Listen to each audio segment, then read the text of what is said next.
Assalamualaikum Pak Farin. Waalaikumsalam Pak. Apa kabar? Sehat alhamdulillah.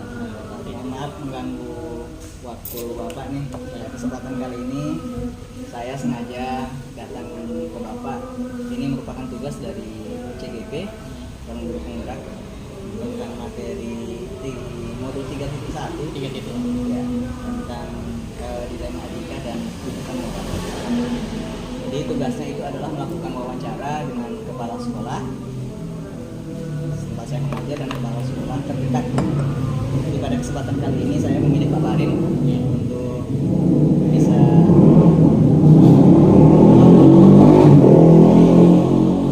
wawancara dengan Bapak ya. Jadi mohon Bapak untuk menjawab pertanyaan yang saya ajukan kepada Bapak sesuai dengan yang Bapak kuasai dan fakta-fakta di sekolah Bapak. Baik Pak Farin, yang pertama pertanyaan saya Pak mengenai dilema etika dan rujukan moral ini Pak. Jadi kita kan sebagaimana tahu bahwa dalam permasalahan dilema etika nih Pak ya, dilema etika itu sering terjadi di sekolah, baik antara guru dan siswa, antara guru dengan guru, antara siswa dengan siswa, antara guru dengan atasannya, seperti itu sering terjadi. Jadi bagaimana Bapak mengidentifikasi tentang wujudan moral dan dilema etika yang terjadi di sekolah Bapak? Saya Pak biasanya tahu dilema etika itu setelah terjadi konflik. Nah, jadi setelah terjadi konflik kita tahu tuh ini dilema etikanya antara aturan sekolah dengan kebutuhan pribadi. Misalnya siswa dengan siswa gitu kan. Contohnya yang pertama itu siswa datang terlambat. Kemudian ada juga nanti siswa itu berkelahi.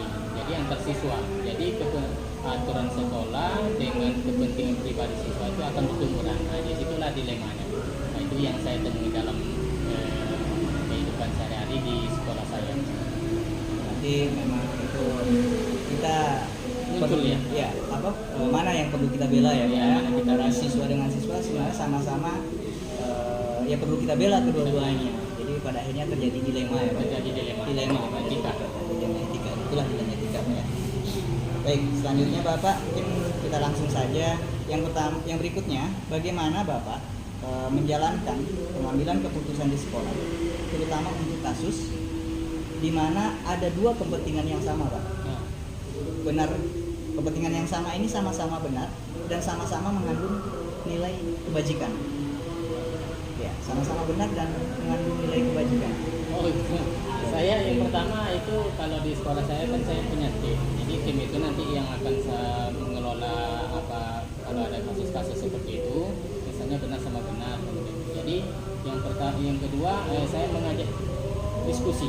Nah, saya berdiskusi dengan tim tersebut tentang masalah yang terjadi tersebut. Misalnya benar sama benar. Jadi situlah timbul etikanya Pak. Etika moralnya di situ nanti kita akan menyampaikannya. Kemudian dampak sebelum kita memutuskan suatu kejadian itu kita harus dampaknya gimana? Meminimalisir ya Pak. Harus ditahu dulu dampaknya sebelum mengambil putus itu apa. Kemudian yang kedua kesepakatan bersama dengan tim. Nah, bagaimana nanti setelah kejadian itu kita memutuskannya, kemudian kita harus sepakat dulu dengan tim-tim yang ada yang saya bentuk di sekolah tersebut. Berarti memang Bapak di sekolah itu sudah punya tim, iya. Punya tim di mana tim itu nanti berdiskusi bersama. Di mana hasil diskusi ini salah satunya adalah meminimalisir dampak yang terjadi dari hasil keputusan yang diambil itu. Iya, jadi dari tim itulah nanti, kalau memang itu sudah terbentuk tim itu pun kami kalau menginformasikan keluar itu tidak boleh Pak. Jadi dalam tim itulah yang akan mengetahuinya kasus tersebut. Jadi kalau kita sebar keluar nanti kan itu jadi dilema yang muncul lagi dilema baru. Ya, muncul permasalahan baru ya Pak. Permasalahan baru. Jadi tim kecil itulah yang akan mempertanggungjawabkan bagaimana cara memecahkan kasus tersebut atau memberikan solusi-solusi yang terbaik. Tim inilah yang bertanggung jawab untuk menyelesaikan permasalahan. Iya. Selain itu juga itu ada komitmen bersama bahwa tim ini informasi yang dalam permasalahan ini diusahakan untuk selesai dan selesainya di saat itu juga. Jangan sampai itu keluar. Terbuka keluar. Luar biasa. Lalu yang berikutnya Pak, langkah-langkah apa saja Pak yang Bapak lakukan selama ini untuk mengetahui tentang dilema etika yang terjadi di sekolah Bapak? Jadi langkah-langkahnya. Ya, langkah-langkahnya. Langkah yang pertama kita kumpulkan semua informasi yang terkait tentang kejadian tersebut. Misalnya siapa saja yang terlibat, misalnya dalam kasus tersebut. Nah, kemudian yang kedua identifikasi nilai-nilai yang bertentangan. Nah, nilai-nilai bertentangan seperti apa di dalam kejadian tersebut itu kita identifikasi dulu, kita ketahui dulu. Nah, kemudian yang berikutnya pertimbangkan dampak keputusan. Jadi dampak keputusan itu bisa dampaknya kepada siswa atau dampak kepada semua orang. Jadi kita harus pertimbangkan juga dalam mengambil keputusan tersebut. Yang berikutnya diskusi dengan tim tadi. Nah, itu langkah-langkahnya. Diskusi dengan tim, kemudian ambil keputusan berdasarkan analisa atau analisis kejadian. Nah, itu langkah-langkah. Kemudian yang terakhir membuat rencana Aksi ya Pak. Rencananya dalam melaksanakan keputusan tersebut. Jadi kalau kita sudah kompak satu tim itu, apa yang kita lakukan itu harus kita laksanakan dengan hasil keputusan kita. Komitmen bersama itu. Kita harus melaksanakan. Itu langkah-langkahnya Pak. Ya saya Pak merasa tertarik dengan bahasa dampak. Memang ya kita tahu bahwa setiap kejadian itu atau permasalahan pasti ada dampak yang lain ya Pak ya. Jadi selama ini Bapak mau minimalisir itu bagaimana tuh Pak agar dampak ini tidak melebar kemana-mana nih Pak? Supaya tidak kemana-mana dampak tersebut kita harus komitmen tadi. Komitmen tadi supaya nanti kita setelah kita mengetahui kasus tersebut kita tidak menyebarkannya. Jadi cukuplah dalam lingkaran tim kecil itu yang akan mengetahui kejadian tersebut. Kita tidak boleh menyebarkan keluar. Nanti kalau disebarkan keluar itu juga akan merusak satuan pendidikan. Citra sekolah, nama baik sekolah juga kita merusak. Jadi setiap permasalahan itu harus selesai di sekolah. Itu aja. Harus selesai di sekolah. Jangan berlarut-larut seperti itu. Harus diselesaikan. Terima kasih Pak. Lalu yang berikutnya, hal apa saja Pak yang selama ini Bapak anggap efektif dalam pengambilan keputusan pada kasus dilema etika nih Pak? Keputusan yang paling efektif yang pertama melibatkan berbagai orang yang dalam proses keputusan. Jadi kita harus melibatkan yang pertama tadi yang kita libatkan orang yang terlibat, misalnya siswa sama siswa itu. Yang kedua yang berikutnya itu tim tadi. Nah itu. Kemudian ya berkomunikasi dengan jelas. Nah, jadi komunikasi dengan jelas itu maksudnya komunikasi di dalam tim. Kemudian juga dengan orang yang terlibat dari kasus tersebut, anak-anak gitu kan, siswa-siswa. Kemudian transparan dalam membuat keputusan. Nah, transparan. Jadi transparan itu harus jelas Pak. Jadi nanti kalau ada transparan nanti apalagi dalam satu tim kita tidak transparan antara si A dengan si B, nanti akan membuat keputusan itu nanti tidak jelas. Jadi kita harus dalam satu tim itu sudah jelas semuanya apa yang kita ambil keputusan tersebut. Jadi kemudian berikutnya mengikuti prosedur yang ada yang sesuai dengan prinsip-prinsip apa itu prinsip dalam mengambil keputusan. Sesuainya jelas kita nanti dalam mengambil suatu keputusan yang terbaik itu etika moral tersebut kita harus menggunakan 4, 3, 9 itu. Jadi 4 itu paradigma, kemudian juga yang berikutnya 3 prinsip, kemudian yang 9 langkah keputusan itu. Nah itu yang kita harus lakukan supaya kita mengambil keputusan itu dapat berjalan dengan betul. Luar biasa. Iya, luar biasa sekali Bapak ini. Jadi itulah yang Bapak anggap selama ini paling efektif ya Pak? Iya. Ada beberapa langkah tadi. Lalu yang berikutnya Pak, hal apa saja yang selama ini yang menjadi tantangan Bapak dalam mengambilan keputusan dalam kasus-kasus di sekolah? Yang pertama tantangannya ya konflik kepentingan Pak. Jadi jelaslah konflik kepentingan. Mungkin salah satu tim mungkin ada anggota keluarganya yang terlibat dalam itu. Jadi konflik kepentingan itu pasti ada. Nah, kemudian yang kedua tekanan dari luar. Nah, misalnya mungkin di dalam tim itu tidak ada yang termasuk, kemudian mungkin ada rekan guru punya keponakan atau keluarganya di situ, nanti kalau dia ngerti masalah itu, makanya dalam mengambil keputusan itu kita tidak dalam menyelesaikan masalah itu kita tidak boleh bocor ke luar tentang masalah tersebut supaya nanti tidak ada tekanan dari luar. Kemudian ketidakpastian dalam memilih keputusan, nah itu yang akan membuat kita jadi apa nanti menjadi konflik.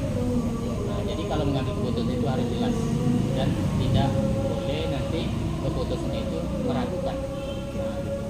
Jadi keputusan itu kalau misalnya keputusan A memang jelas Ya, keputusan, ya, jangan mengambang, supaya jelas kan. tidak mengambang ya Pak ya, Oke, seperti itu oke. maksudnya ya.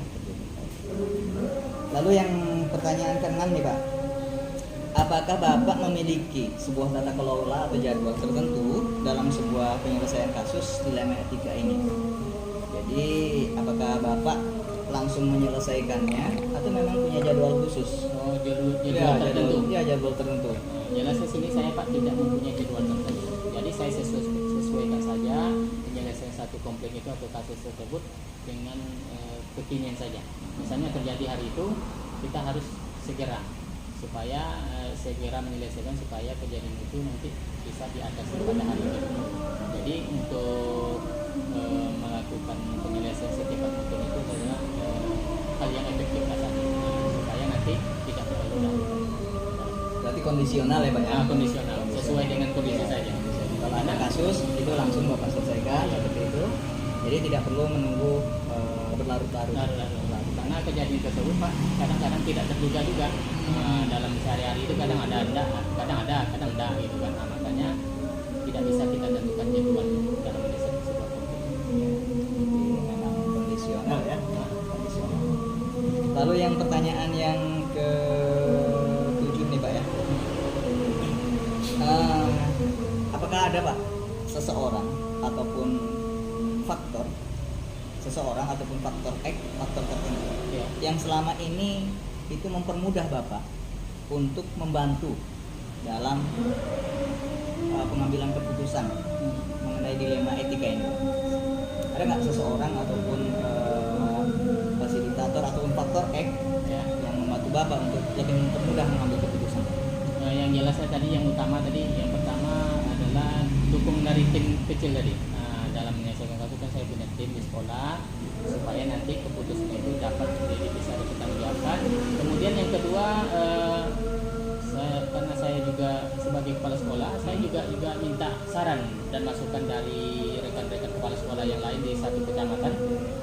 Dalam suatu forum, misalnya saya ngobrol gitu kan, supaya kalau misalnya kasus seperti apa cara menyelesaikannya. Jadi saya minta pendapat dari rekan-rekan kepala sekolah yang lain juga yang ada di kecamatan saya. Kemudian juga dari warga sekolah tentunya nanti. Dari warga sekolah tadi juga tadi tentang tim tadi. Jadi di tim saja sudah selesai. Saya tertarik nih dengan kepala atau yang di luar tadi Pak. Iya. Jadi senior Senior. kita. Ternyata senior itu apa ya Pak? Yang memiliki banyak pengalaman. Banyak Bahkan pengalaman. mereka lebih banyak makan asam garam ya Pak. Dan mungkin sudah pernah mengalaminya. Jadi itu kadang jadi pelajaran bagi kita sebagai kepala sekolah ya Pak. Iya. Sebagai bahan perbandingan Pak. Bagaimana cara menyelesaikan kasus.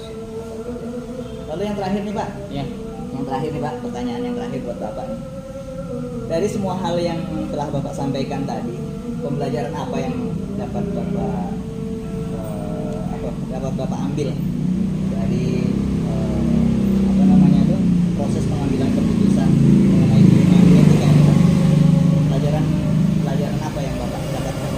Pelajarannya yang kita ambil dari Ya. Jadi yang pertama, kita sebagai seorang pimpinan kita harus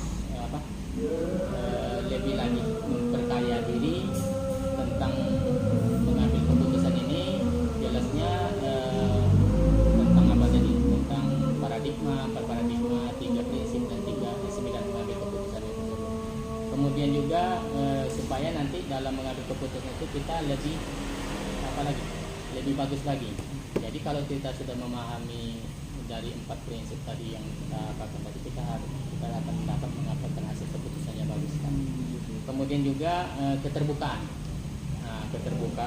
kemudian komunikasi yang jelas dengan tim yang saya bentuk di sekolah supaya nanti dalam mengambil keputusan itu sangat berkualitas walaupun tidak tidak menyenangkan semua pihak, tapi mudah-mudahan keputusan itu keputusan yang terbaik buat semua pihak. Buat semua pihak. Jadi luar biasa Pak Parin, ternyata tadi saya menangkap ada 4 paradigma, Iya. 3 prinsip dan 9 langkah. 9 langkah. Tapi saya pun sama mesti banyak belajar nih Pak tentang Ya, hal itu. sama-sama Pak. Ya, mudah-mudahan ini jadi ajang pembelajaran bagi kita semua, dan salah satu terutama saya sebagai CGP agar bisa mengambil keputusan itu secara baik dan dampaknya itu